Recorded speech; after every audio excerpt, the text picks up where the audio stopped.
regulate the nervous system, and that is with temperature. So you can use an ice pack, put it on your face, you can take a cold shower. What I love to do if I have the opportunity is to jump into the ocean, which is what I'm going to do now, and it definitely shocks you. It's not so fun, but it's worth it. So practicing deep breathing while you're doing this helps a lot. And make sure you have a towel and some warm clothes to put on afterwards. And just do it. Just do it.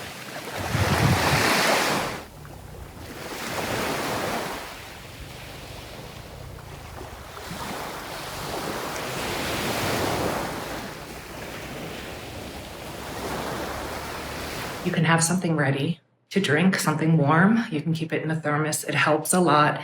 Again, the first part is temperature. So you want to get cold and then possibly warm, depending on how your nervous system is. But you really want to shock the system first. And cold is usually best, but it's okay to warm up afterwards. So I always have to warm my body afterwards. I have a tendency to be cold. So this is hard for me. And I can already feel my nervous system starting to recalibrate. So I'm going to have a little bit to drink here, and then I'm going to show you our next exercise. This next exercise is intense exercise. You can do jumping jacks. You can do jump rope. You can do anything that gets your heart rate up. Anything that works for you. This is a yoga practice that I like to do because in yoga, we say the issues live in the tissues. So this particular exercise will help to release any trauma that might be in the body. So we come into a downward facing dog and we inhale in an upward facing dog. And then we exhale in the down dog. So it's inhale, exhale. Inhale, exhale. You can close your eyes. Move with the breath.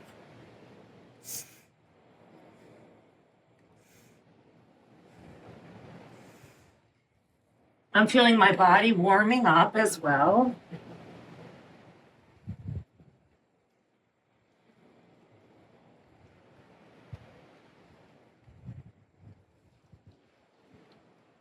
Once you feel your heart rate coming up, you can come out of the exercise, but there's another one you can do, which is frog, bringing the fingertips down, heels come together. We're going to straighten the legs and then open the heart. We inhale here and we exhale here. So both of these exercises together will really help to get the heart rate up and start moving into that regulation of the nervous system. We're also working the vagus nerve.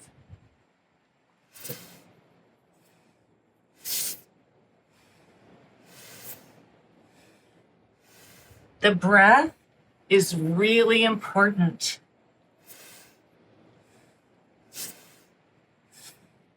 And then we can inhale. Exhale, close the eyes for a moment. Take a few more deep breaths like this.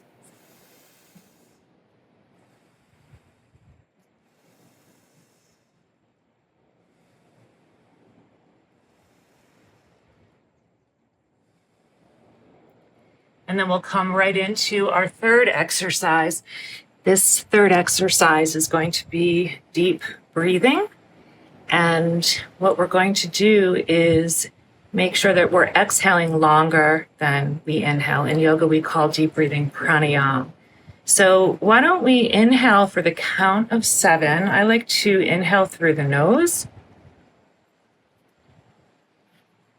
And to start, we'll exhale for the count of 10, 9, 8, 7, 6, 5, 4, 3, 2, 1. And then we're going to inhale again for the count of 7. And exhale for the count of 10, 9, 8, 7, 6, 5, 4, 3, 2, 1. We'll do it one more time. Inhale. Really want to fill that lower belly with the breath. Exhale. 9, 8, 7, 6, 5, 4, 3, 2, 1. And you'll start to feel your nervous system recalibrating. Maybe what was triggering you is starting to subside, or maybe you're needing to do a little bit more of one of the exercises for a little bit longer of amount of time. Hopefully you're starting to feel a little bit more regulated already. The last exercise is to come flat on our back, and we're going to tighten all of our muscles, hold for the count of 10, and then release. Tighten everything, squeeze, hold, and then release. You can even lift your feet up, lift your arms up, squeeze your belly, squeeze your arms, squeeze your toes, squeeze everything, and let it go. Take a break. We'll do this 9 more times. Inhale, squeeze it all. You can bring yourself into a little ball, squeeze. Let it go. Inhale, squeeze it all, squeeze. You can do anything that feels right to squeeze, even if you're staying on your back. The key is to inhale, squeeze, and then exhale and let it go. So you'll continue doing this for 10 rounds. So there you have it. 4-part exercise, temperature, cold plunge or cold shower or ice pack. If you are already very cold when you are deregulated, then something warm. You can wrap yourself in a nice big warm blanket. After the temperature change, as I stated before, if I'm cold plunging, I always like to have something warm to warm my insides. And then after the temperature, you're going to go into some form of intense exercise. You can jump. Some people, even if they have a hard time with exercise, will bring their head below their knees, and that is their form of intensity because that's all that they can do at that time. Head lower than the heart. Then we're going to go into the pranayama, making sure that our exhale is longer than our inhale. And then we're going to go into our progressive muscle tightening and releasing. So you want to really tighten everything and then let it go. After I finish all 4, I like to practice some calming, deep breathing, still staying on my back and resting. And I have never practiced this set without feeling a shift in my body, in my thoughts, energetically. And I know what it feels like to have our nervous systems completely deregulated. I happen to be very sensitive myself, and it doesn't take a lot for something in the present to trigger something from the past and for me to freeze. So this is a way for me to get out of that frozen state. For some people, when they are in a trigger of maybe post-trauma being triggered, or if they are in a state of their nervous system being triggered and the sympathetic nervous system comes out to play, they will fight, they'll get angry, they'll react. Some will flight, run away, hide. Some freeze. I happen to be someone that freezes, and that's why this is so good for me, because when we freeze, we start to feel very depressed. We're not getting it up and out and moving. The cold water plunge right away will get us moving. Or the cold shower if we don't have access to jumping into a hot bath, pool, or the ocean.